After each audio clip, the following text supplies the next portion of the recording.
वज़ीर-ए-आज़म ने floor of the house पे कमिट किया था कि मैं इस ईवान को बताऊंगा स्पीकर के ऑफिस के थ्रू कि क्या वो कमिटमेंट मैं दे चुका था, या अगर दे चुका था तो उसके बाद कितनी वायलेशन हुई है। आज तक वज़ीर-ए-आज़म ने वो बयान नहीं दिया। आज इतना वक्त गुजर गया, वज़ीर-ए-आज़म की तरफ से कोई भी लेटर न लिखा गया, न कंसल्टेशन के लिए लीडर ऑफ द अपोजिशन के साथ अप्रोच नहीं किया गया, जबकि पाकिस्तान तहरीक इंसाफ इस बात पे यकीन करती है और हम बरमला कह चुके कि हमारा मैंडेट चोरी हो चुका है। हम उस मैंडेट के होते हुए भी, उस प्ली पे होते हुए भी हम ये तवक्को करते थे कि ये लीडर ऑफ द अपोजिशन से पूछा जाएगा, लेकिन आज तक वो नहीं हुआ। वज़ीर-ए-आज़म जैसा भी है उस सीट पे बैठा हुआ, लेकिन पाकिस्तान की जितने इंस्टीट्यूशंस हैं वो तबाह हो गए। जितने इंस्टीट्यूशंस है, वो कॉन्स्टिट्यूशन अगर मैंडेट करता है कि काम करे तो वो काम कोई नहीं कर रहा। दो चीज़ें हमने वज़ीर-ए-आज़म को रिमाइंड करवाए थे जिस पे आज एहतजाज था। आपको याद है एक पिटीशन फाइल हुई थी सुप्रीम कोर्ट में जिसमें वज़ीर-ए-आज़म को ये कहा गया था कि अंडरटेकिंग सुप्रीम कोर्ट में सबमिट करे, किसी को घर से उठाया नहीं जाएगा। वज़ीर-ए-आज़म ने फ्लोर ऑफ द हाउस पे कमिट किया था कि मैं इस ईवान को बताऊंगा स्पीकर के ऑफिस के थ्रू कि क्या वो कमिटमेंट मैं दे चुका था, या अगर दे चुका था तो उसके बाद कितनी वायलेशन हुई है। आज तक वज़ीर-ए-आज़म ने वो बयान नहीं दिया, इसलिए हमने उसका एहतजाज किया और भरपूर एहतजाज किया। दूसरी बात यह कि अवाम में, पाकिस्तान में अवाम का जमहूरियत में सबसे बड़ा राइट होता है, जमहूरियत तरीक़ेकार से तुलते हुए वो इलेक्शन में पार्टिसिपेट करते हैं। चीफ इलेक्शन कमिश्नर और 2 मेंबरान का मुद्दत मुलाजमत वो कॉन्स्टिट्यूशन के मुताबिक वो ख़त्म हो जाता है 26 तारीख को। आइन का आर्टिकल 2132B प्रोवाइड करता है कि पार्लियामेंट्री कमेटी बनेगी जिसमें 3 नाम वज़ीर-ए-आज़म और लीडर ऑफ द अपोजिशन के कंसेंसस से आएंगे और उनमें से एक को चुना जाएगा एज चीफ इलेक्शन कमिश्नर। इसी तरह आर्टिकल 2182B प्रोवाइड करता है कि जिस तरीके से चीफ इलेक्शन कमिश्नर नामिनेट होगा, इसी तरीके से मेंबरान साहिबान नामिनेट होंगे। आज इतना वक्त गुजर गया, वज़ीर-ए-आज़म की तरफ से कोई भी लेटर न लिखा गया, न कंसल्टेशन के लिए लीडर ऑफ द अपोजिशन के साथ अप्रोच नहीं किया गया, जबकि पाकिस्तान तहरीक इंसाफ इस बात पे यकीन करती है और हम बरमला कह चुके कि हमारा मैंडेट चोरी हो चुका है। हम उस मैंडेट के होते हुए भी, उस प्ली पे होते हुए भी हम ये तवक्को करते थे कि ये लीडर ऑफ द अपोजिशन से पूछा जाएगा, लेकिन आज तक वो नहीं हुआ, इसलिए उस पर भी हमने एहतजाज किया। ये बड़ी सीरियस मैटर है, ये आवाम के नुमाइंदगी के हक़ रखने वाले लोगों का काम है, लेकिन ये इग्नोर कर रहे, इसलिए हमने उस पर एहतजाज किया और ये एहतजाज हम कंटिन्यू करेंगे। जब जब वज़ीर-ए-आज़म आएंगे हम उसको अकाउंटेबल करवाएंगे कि ये वो मैटर है जिसको वो जवाबदेह होना लाजिम है उसके लिए। अच्छा सर गौर साहब, एक सवाल ये है कि अब से कुछ देर बाद जो है हुकूमती कमेटी का एक आम इजलास होने वाला है और जुडिशल कमीशन की तश्कील देनी है या नहीं देनी, इस हवाले से वो बात करेंगे। अगर जुडिशल कमीशन तश्कील नहीं दिए जाते हैं तो आप लोगों के मुतालिबात को लेकर आगे बढ़ने के बाद दोबारा कोई आप लोगों के आपस में बातचीत नहीं? देखो, ये बहुत कैटेगोरिकल कह चुके हैं और खान साहब की जो हिदायत है वो यही है, बावजूद इसकी कि हुकूमत के से हमारे बड़े सारे रिजर्वेशन है और हमने उनमें गिव अप नहीं किया हुआ। जिस तरह मैंडेट है, जिस तरह हमारी बाकी केसेस है, वो हमने मुख्तसर खान साहब ने जिनमन 2 सिंपल मुतालबात रखे हैं, वो ये है असीरान की रिहाई और कमीशन का क्या। कमीशन के लिए हमने कहा कि अगर आप अमायदगी ना शो करते हैं कि आगे हम बैठते हैं और ये कमीशन बनेगा, इसके TOR कौन होंगे, मेंबर्स कौन होंगे, ये तो तय होगा, लेकिन हुकूमत की तरफ से अगर ये पॉजिटिव रिस्पांस नहीं आता कि हम आगे बढ़ रहे हैं, फिर मज़ीद फ़ायदे की मीटिंग की ज़रूरत नहीं है। उसकी रीज़न यही है कि दोनों मुतालबात ऐसे नहीं है कि एक मुतालबे को माने और दूसरे को ना माने, लिहाजा अगर आगे मुतालबा नहीं होता। आज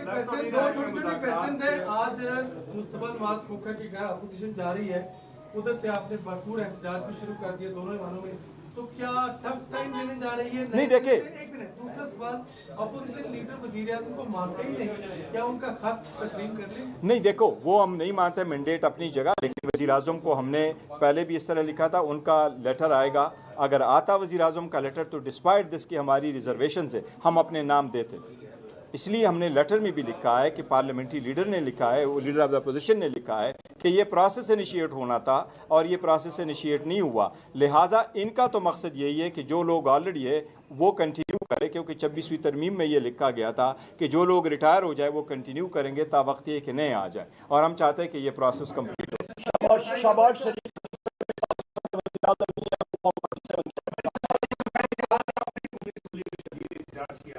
और ये माजी की मुस्लिम लीग नून पार्टी का एहतजाज देखा करते थे। इमरान खान की रिहाई के लिए आप गुज़िश्ता कई दिनों से एहतजाज कर रहे हैं।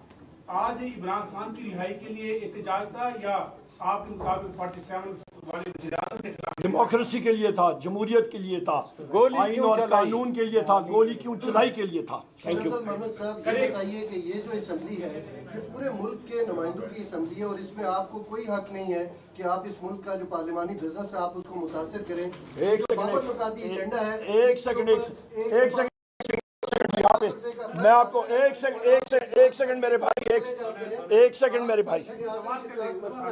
लेकिन आप कौम के वसाइल को इस तरह से जाया नहीं कर सकते। मैं भी थोड़ा सा के ऊपर बात होनी थी, इसमें इंटरनेट की सुस्रवी पे बात होनी थी, मईशत के ऊपर बात होनी थी, लेकिन आप अपने एजेंडे में कामयाब हुए। आप कोरम पूरा नहीं कर रहे, इजलास मुलतवी करवाते हैं। आपका यह सवाल खत्म हो जाए तो हम जवाब दे दें। जवाब देने के लिए आते हैं तो आप उसका बिजनेस मुतासिर करके चले जाते हैं। आपका सवाल नहीं है, आपकी स्टेटमेंट है। पता नहीं किसके आपकी स्टेटमेंट, क्वेश्चन एक शॉर्ट होता है, ये स्टेटमेंट थी। With all due respect, number एक मैं इसका जवाब पहले दे दूं। उसकी बुनियादी वजह ये कि यहाँ पे मेरे पार्टी के लीडर वज़ीर आज़म इमरान खान साहब ने और मेरे इन साथियों ने मुझे नॉमिनेट किया था as leader of the opposition.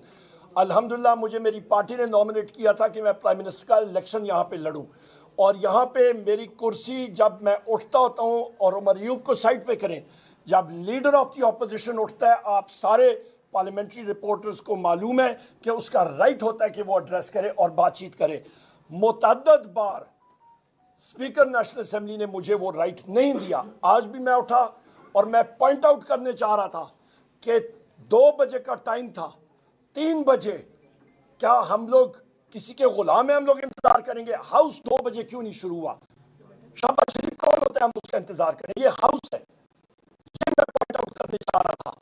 तो आपका ये 1 घंटे का जो डिले आई थी, ये उससे पूछे कोरम हुकूमत ने सेशन बुलाया हुआ है, क्यों नहीं कोरम पूरा होता? मुतअद्दिद क्वेश्चन मैंने as leader of the opposition National Assembly secretariat में डाले हुए हैं, मुतअद्दिद कॉलिंग अटेंशंस डाली हुई हैं, नहीं आ रहे हैं।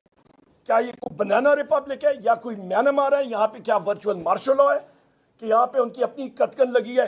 I reject this assertion. हम लोग जमहूरी लोग हैं, हम लोग अपनी जमहूरी हकूक के लिए आवाज उठाते हैं। बहुत मैं एक पॉइंट मैं एक जवाब दे दूं तो वजाहत कर मैं सिर्फ वजाहत।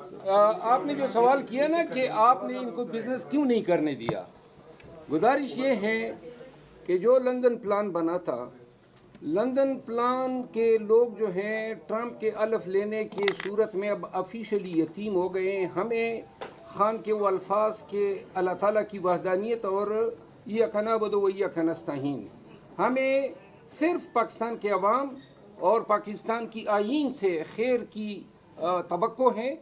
हम ये नहीं चाहते, लेकिन जो जुल्म जबर का तसलसल था अमरीकी आशीर्वाद से, बाइडेन इंतजामी की वजह से उसका तसलसल रुक जाएगा।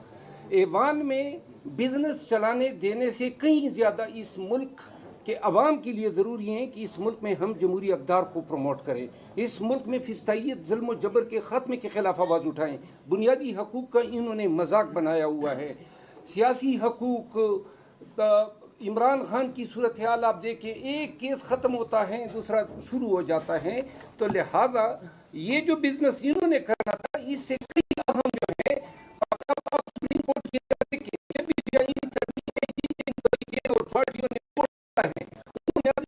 हशर कर दिए हैं। रोजाना आप फलां जज साहब ने ये नोटिस लिया, फलां ने नहीं इंसाफ करने पा रही है, ना आपस में एक दूसरे की शादियों में शरीक हो रहे हैं। तो लिहाजा जो लोग हशर कर रहे हैं इनको सामने बताना है। ये छोटी चीज़ें इंटरनेट की रफ्तार, और इंटरनेट की रफ्तार भी इन्होंने घर की हुई है। और इस तरह उमर अयूब खान ने कहा कि जी मछली इधर ही आ जाती है, हमारे केबल काट लेती है। आखिरी बात में ये गुजारिश, पाकिस्तान में हम देख रहे हैं कि इंशाअल्लाह आने वाला वक्त वो अवामी जदोजहद का होगा। अगर मुज़ाकरात कामयाब नहीं होते हैं तो लिहाजा हम शो करेंगे, दोबारा पाकिस्तान में हर उस जगह का रुख करेंगे जिसकी हिदायत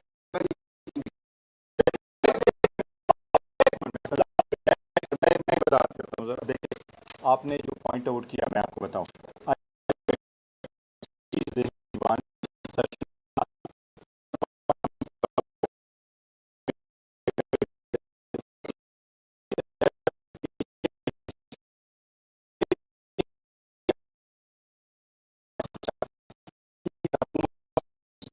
डेमोक्रेसी में ऐसा ही होता है। हर जगह पे, हर फोरम पे जहाँ डेमोक्रेसी फ्लोरिश करती, जो लोग कहते हैं कि ये डेमोक्रेसी की चैम्पियंस है, वहाँ भी अपोजिशन वाले एहतजाज करते हैं, हुकूमत अपना एजेंडा चलाती है। लास्ट लोकसभा में इंडिया में सिर्फ और सिर्फ 5 प्राइवेट बिल आए थे, हुकूमत का इतना बड़ा एजेंडा चलता था। इस मौजूदा सेशन में जो ये सेशन काल हुआ है, गुज़श्ता 4 दिनों से हुकूमत की ये सीरियसनेस है कि हम कोरम पॉइंट आउट करते हैं, उनके कोरम न होने की वजह से वो तारीख़ जन हो जाती है। आज भी सेशन चला, एहतजाज अपनी जगह, लेकिन वो 35 एजेंडे तक पहुँच गए। 35 से आगे उन्होंने स्टॉप क्यों किया और क्यों नहीं अपने आगे एजेंडे तक चले गए? ये हुकूमत सीरियस नहीं है। अगर सीरियस होती तो उनको चाहिए कि अपने एजेंडे कंप्लीट करें। हमने फुली पार्टिसिपेट किया सेवरल टाइम, हमने रिक्विजिशन भी किया इजलास को, सेवरल टाइम्स हमने रिक्विजिशन किया। तो ये हुकूमत की एक्चुअली सीरियसनेस को शो करता है। देन